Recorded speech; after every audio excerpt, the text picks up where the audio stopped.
Excellences, Monsieur le ministre des Arts et de la Culture, Excellences, Mesdames et Messieurs les membres du gouvernement et assimilés, Mesdames et Messieurs les chefs des missions diplomatiques et représentants des organisations internationales, Madame l'inspecteur général du ministère des Arts et de la Culture, autorités administratives, tout protocole respecté, Mesdames et Messieurs les directeurs et assimilés, Leur Majesté les chefs traditionnels, Mesdames et Messieurs en vos rangs, titres et grades respectifs, distingués invités, Mesdames et Messieurs, c'est un plaisir et un honneur de prendre la parole devant ce caractère de personnalité en ce jour mémorable de réception officielle de la photo d'Adolphe Grossetine au Musée national.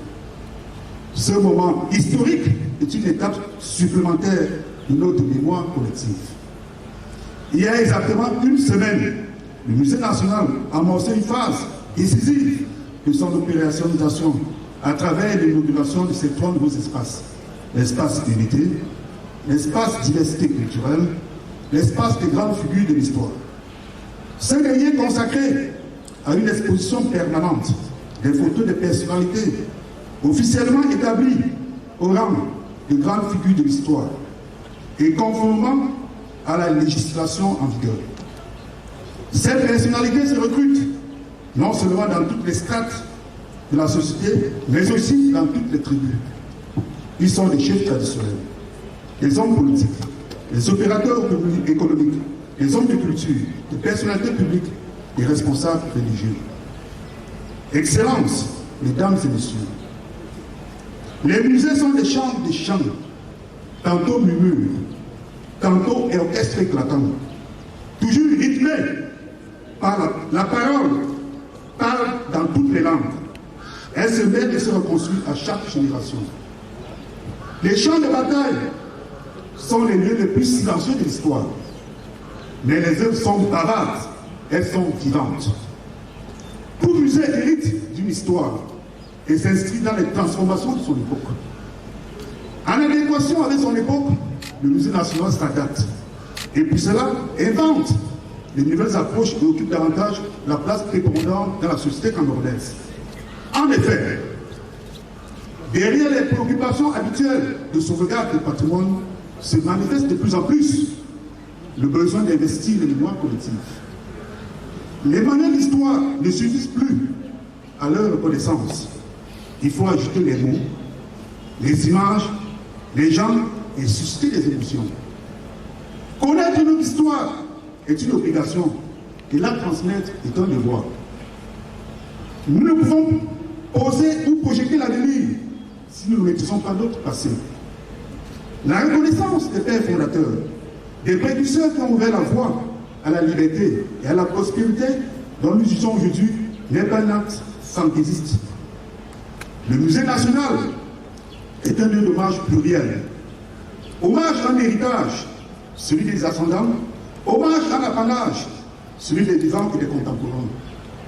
Excellences, Mesdames et Messieurs, la vie peut être vécue en regardant vers l'avenir, mais elle ne peut être comprise qu'en se retournant vers le passé. La réception de la photo de Grossetine aujourd'hui est un élément digne d'intérêt. Connaître notre histoire est un capital mental, matériel et émotif. Le Musée national du Cameroun, par le patrimoine qu'il conserve, présente au public et par ses actions de médiation auprès des visiteurs, auprès de réconciliation et de compréhension mutuelle. La remise solennelle de la photo de Grossetine qui nous rassemble aujourd'hui n'est donc pas un acte isolé. Elle incarne tout ce qui doit être un musée national. La place de la photo au sein de l'exposition est fondamentale et analogue à celui d'un mot au sein d'une phrase. Ordonnée par le scénario, elle est un élément qui permet de tenir le discours. La photo que nous recevons aujourd'hui est chargée de sens, elle est vivante. Elle suscite le dialogue avec le passé et enrichit notre connaissance du présent. Le dialogue, les sciences politiques, l'histoire, l'économie, la sociologie ne font pas assez attention aux émotions. Les arts vivants sont porteurs du mouvement.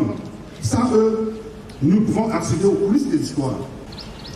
La photo de M. Adolphe Gossotine, qui entre au Musée national aujourd'hui, constitue un supplément d'âme, voire même le radium permettant de libérer les pouvoirs évocateurs de cette vie brève et riche.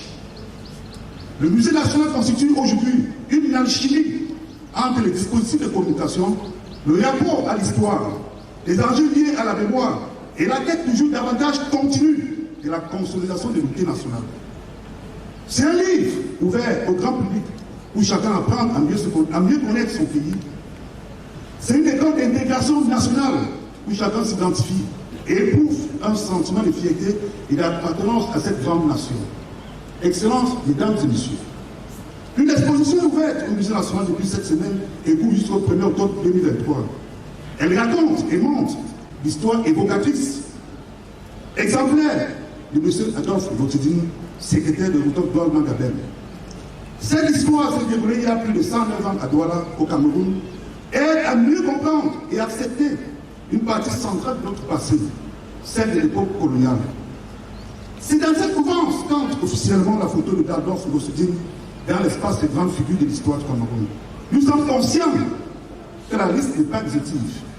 C'est pourquoi beaucoup d'espace a été réservé pour accueillir davantage des photos dès lors qu'elles seront reconnues comme personnalités historiques et grandes figures de l'histoire du Cameroun.